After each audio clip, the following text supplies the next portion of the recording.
Hi, I'm Matt. I like to read, and welcome back to my channel. Today I'm going to be doing the end of year book talk tag.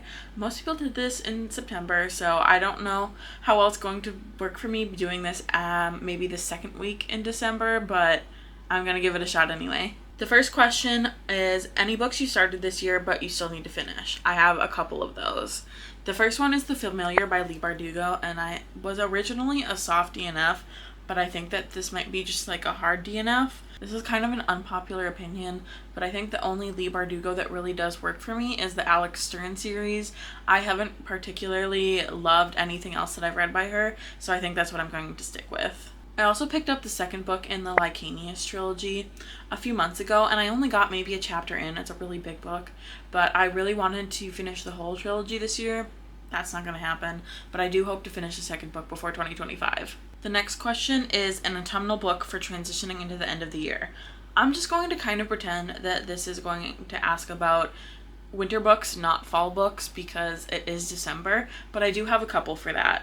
One of them is Misery by Stephen King. I'm hoping to read this soon. I'm going to explain a classic Stephen King book to you. I'm so sorry. But it is about an author who gets into this car crash because of the weather, and one of his number one fans finds him and starts to take care of him, but she's insane. The ending to his books is going to be killing off her favorite character. She doesn't know that, and she is forcing him to write. The other book is also a Stephen King book. Again, I'm going to explain a Stephen King classic to you.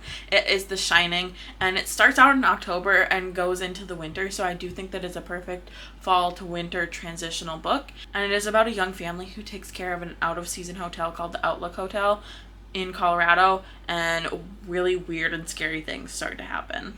Is there a release I'm still waiting for? So this book technically hasn't come out yet, but I'm not waiting for it. Thank you Libro FM to giving me an ALC of Heavenly Tyrant by Jiren J. Zhao.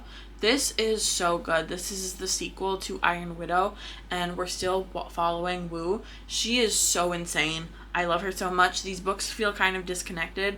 They do feel like two separate books setting up this whole thing for the next book, but I'm still really enjoying it. It is pure female rage. 3 books that I want to read before the end of the year.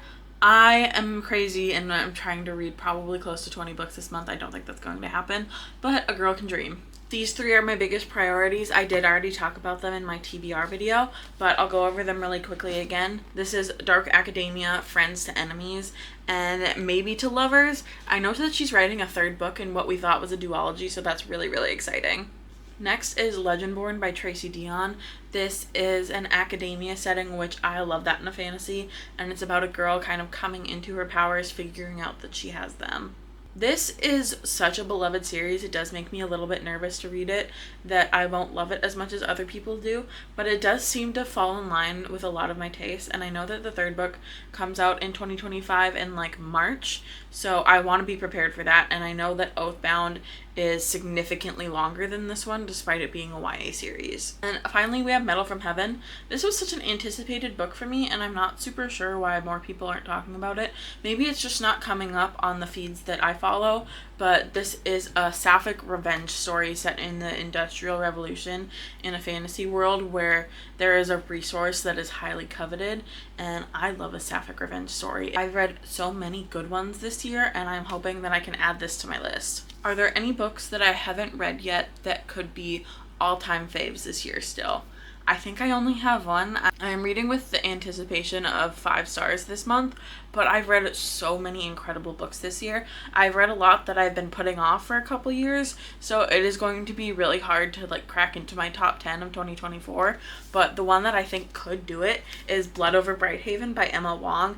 This is female rage and revenge, and the only woman to get into this very prestigious school. It just has a lot of things that I like, and everyone that I know and trust adores this book. It's so good. They have such strong feelings for it, so I'm hoping that I do too.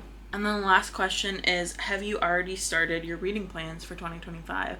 I am such a planner. I don't necessarily follow through with all of my plans. I think it's the ADHD in me, but I have so many reading plans for 2025. The potential TikTok ban definitely threw a wrench in it, but that's not going to stop me. So yes, I do. I have a lot of arcs that I am hoping to get to, that I already have access to. I also want to super prioritize reading more diversely. I thought I did a good job of it, but I think that I can definitely do better. There are so many BIPOC books that I haven't even considered, but I'm hoping to add them to my TBR next year. I also am in desperate need of reading my physical TBR. I think that I have over 200 unread books in my house right now on my shelves, and I absolutely want to get to them next year. I would love to get that at the very least into double digits next year. That's a huge goal of mine. I also want to prioritize more indie authors. I think a lot of the indie authors that I have read from before are getting traditionally published, and I love that for them. I love that they're getting traditionally published, but that means I need to find more indie authors that I love. I have a couple on my list, but definitely let me know your favorite indie author in the comments because I need more. And another plan that I have for next year is DNFing more books. I had a goal of DNFing at least one book a month this year, and I did not meet my goal. So I'm hoping to do that next year. I have this really bad tendency of hate reading books and finishing them through till the bitter end, but I have so many amazing books on my TBR, ones that I think that I'm going to be absolutely obsessed with. I don't know why I stick with them, so that is a huge goal of mine. Let me know some of your goals for 2025, and I'll see you next time.